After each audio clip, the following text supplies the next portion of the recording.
Selamat pagi teman-teman semua. Kali ini kita kembali ke konten Pintar UKAI dengan belajar UKAI dan Apoteker. Kali ini kami membahas tentang metode pembuatan tablet. Tablet merupakan sediaan farmasi yang paling banyak digunakan dibandingkan dengan sediaan obat dalam bentuk lain karena mudah dan praktis dalam penggunaannya. Dosis lebih akurat, dapat mengurangi rasa tidak enak dari bahan obat, sediaan lebih stabil, serta mudah proses produksinya. Tablet yang ideal umumnya harus bebas dari kerusakan atau cacat secara visual ataupun fungsional. Kemajuan teknologi dan inovasi dalam pembuatan tablet tidak menjamin dapat mengurangi masalah kerusakan tablet selama proses pembuatan. Bahkan sebaliknya, dengan kemajuan teknologi dan inovasi dalam pembuatan tablet seringkali menyebabkan meningkatnya masalah, terutama karena kompleksitas pencetakan tablet dan atau semakin besarnya tuntutan kriteria penerimaan dari kualitas tablet yang diinginkan. Oleh karena itu, perlu menentukan metode pembuatan tablet yang sesuai dengan karakteristik bahan awal demi terciptanya tablet yang ideal. Secara umum, pembuatan tablet dapat dibuat dengan 3 metode, yaitu metode granulasi basah, granulasi kering, dan gempa langsung. Nah, metode pembuatan tablet ini sering muncul dalam soal UKAI. Oleh karena itu, tim Pintar UKAI membahas tentang metode pembuatan tablet. Baik, metode pembuatan tablet yang pertama yaitu metode gempa langsung.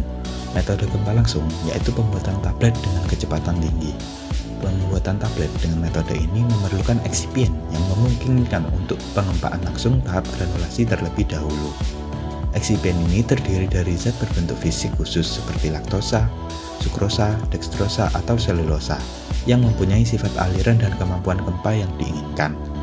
Bahan pengisi untuk gempa langsung yang paling banyak digunakan adalah selulosa mikrokristal, laktosa anhidrat, laktosa semprot kering, sukrosa yang dapat digempa dan beberapa bentuk pati termodifikasi. Metode gempa langsung menghindari banyak masalah yang timbul pada granulasi basah dan granulasi kering. Walaupun demikian, sifat fisik masing-masing bahan pengisi merupakan hal kritis. Perubahan sedikit dapat mengubah sifat alir dan gempa sehingga menjadi tidak sesuai untuk digempa langsung. Gempa langsung merupakan metode yang paling mudah dan murah karena pembuatannya dapat menggunakan peralatan cetak tablet konvensional, bahan tambahan yang digunakan umumnya mudah didapat, dan prosedur kerja yang singkat. Namun, metode gempa langsung terbatas pada obat dengan dosis kecil dan masa cetak harus memiliki sifat alir yang baik. Jadi, ketika kita ingin membuat tablet dengan metode gempa langsung, hal yang perlu diperhatikan yaitu bahan yang ingin dibuat sebagai tablet harus memiliki sifat alir yang baik dan kompresibilitas yang baik. Selanjutnya yaitu metode pembuatan tablet dengan metode granulasi basah. Metode granulasi basah sering digunakan apabila zat aktif yang digunakan dalam formulasi bersifat tahan lembab dan panas, serta memiliki sifat alir dan kompresibilitas yang relatif buruk. Tujuan dari pembuatan tablet dengan menggunakan metode granulasi basah yaitu agar dapat meningkatkan sifat alir dan atau kemampuan gempa yang dilakukan dengan cara mencampur zat aktif dan eksipien menjadi partikel yang lebih besar dengan penambahan cairan pengikat dalam jumlah yang tepat, sehingga didapatkan massa cetak yang lembab yang dapat digranulasi dan menghasilkan tablet yang tidak rapuh. Jadi, sederhananya, metode pembuatan tablet dengan granulasi basah merupakan metode yang karakteristiknya yaitu bahannya yaitu memiliki sifat alir yang buruk, kompresibilitas buruk, tetapi tahan panas dan lembab. Metode pembuatan tablet yang terakhir yaitu metode granulasi kering. Metode granulasi kering sering digunakan apabila zat aktif yang digunakan dalam formulasi bersifat termolabir atau sensitif terhadap lembab dan panas, serta memiliki sifat alir dan kompresibilitas yang relatif buruk. Pembuatan tablet dengan metode granulasi kering bertujuan untuk dapat meningkatkan sifat alir dan atau kemampuan gempa massa cetak tablet. Metode granulasi kering sering dilakukan dengan cara menekan massa serbuk pada tekanan tinggi sehingga menjadi tablet besar yang tidak berbentuk baik. Kemudian digiling dan diayak hingga diperoleh granul dengan ukuran partikel yang diinginkan. Keuntungan granulasi kering adalah tidak diperlukan panas dan kelembapan dalam proses granulasi, sehingga cocok untuk zat aktif dan eksipien yang sensitif terhadap panas dan lembab. Pembuatan tablet dengan metode granulasi kering juga dapat dilakukan dengan meletakkan massa cetak serbuk di antara mesin roll yang dijalankan secara hidrolik untuk menghasilkan massa padat yang tipis.